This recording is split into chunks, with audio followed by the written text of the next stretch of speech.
அலைக்கும் வரஹ்மத்துல்லாஹி வபரகாத்துஹு.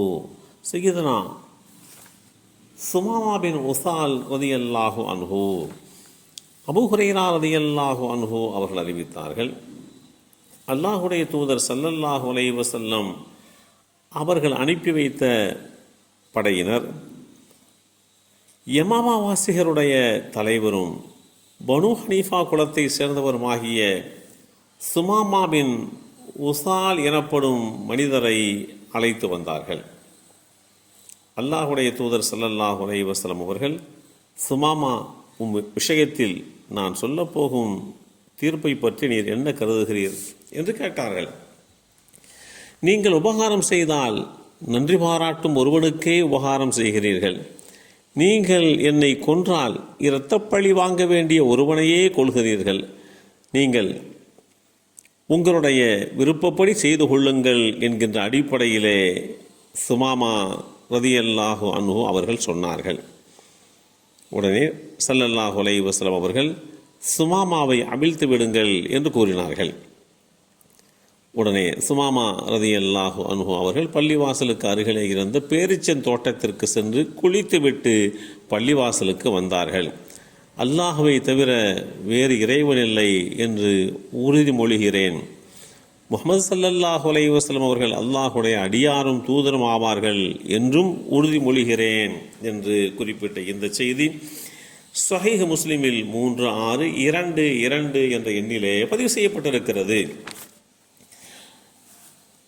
இஸ்லாத்திற்கு வந்ததற்கு பின்பாக சுமாமா பின் உசால் ரலியல்லாஹு அன்ஹு அவர்கள் தான் உம்ராவுக்கு செல்ல வேண்டும், அதற்குண்டான வழிமுறைகளை எனக்கு சொல்லித்தாருங்கள் என்று அல்லாஹுடைய தூதரிடத்திலே கேட்டார்கள். அப்போது அல்லாஹுடைய தூதர் ஸல்லல்லாஹு அலைஹி வஸல்லம் அவர்கள் உம்ரா செய்வதற்குண்டான முறையை சொல்லிக் கொடுத்தார்கள்.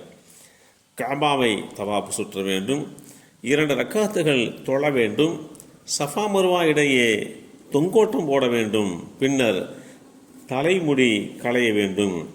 இந்த 4 செயல்கள் தான் உம்ராவுடைய பிரதான செயல்கள் என்று குறிப்பிட்டார்கள்.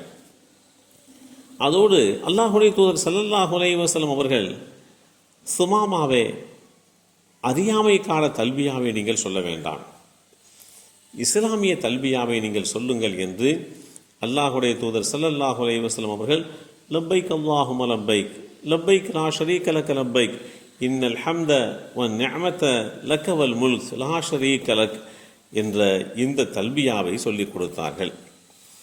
இதுவரை இந்த தல்பியாவை மக்காவில் யாருமே ஓதியதில்லை. காரணம், நாம் படித்து கொண்டிருக்கக்கூடிய இந்த நிகழ்வு ஹிஜ்ரி 6ஆம் ஆண்டை சேர்ந்தது.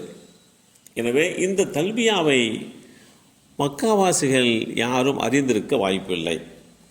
ஸல்லல்லாஹு அலைஹி வஸல்லம் அவர்களிடத்திலே கற்றுக்கொண்ட தல்பியாவை ஓதியவாறு இஹ்ராம் அணிந்த நிலையிலே மக்காவுக்குள்ளே சுமாமா பின் உசால் ரலியல்லாஹு அன்ஹு அவர்கள் நுழைந்தார்கள். காபாவை அடைந்ததும் உரத்த குரலில் அந்த தல்பியாவை ஓதினார்கள். ஒட்டுமொத்த மக்காவே கேட்கும் வண்ணம் சப்தமாக ஓதினார்கள். அதை கேட்ட மக்காவாசிகள் அனைவரும் வீட்டை விட்டு வெளியே வந்து விட்டார்கள். குறைஷி காஃபிர்களும் அவர்களை சூழ்ந்து கொண்டார்கள். யார் இந்த புதிய தல்பியாவை சொல்பவர் என்று எல்லோருமே வியப்போடு பார்த்தார்கள். அப்படி பார்க்கின்ற போது முதலாவதாக இஸ்லாமிய உம்ராவை நிறைவேற்றும் பாக்கியம் இந்த சுமாமாவுக்கு கிடைக்கப்பட்டிருக்கிறது. எனவே முதலாக தல்பியாவை உரத்த குரலில் காபாவில் முழங்கிய அந்த பாக்கியத்திற்குரியவர்களாக இவர்கள் பார்க்கப்பட்டார்கள்.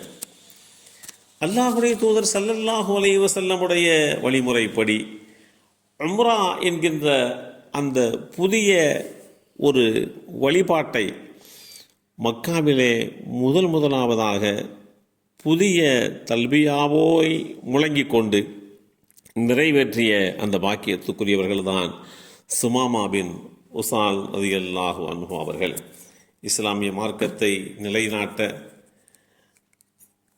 முர்தத்துக்களுக்கு எதிரான பல்வேறு தற்காப்பு யுத்தங்களிலே கலந்து கொண்டு திரும்பும்போது அநியாயமான முறையிலே சுமாமா பின் உசால் ரதியல்லாஹு அன்ஹு அவர்கள் ஷஹீதானார்கள் என்கின்ற அந்த வரலாற்றையும் நாம் பார்க்கிறோம்.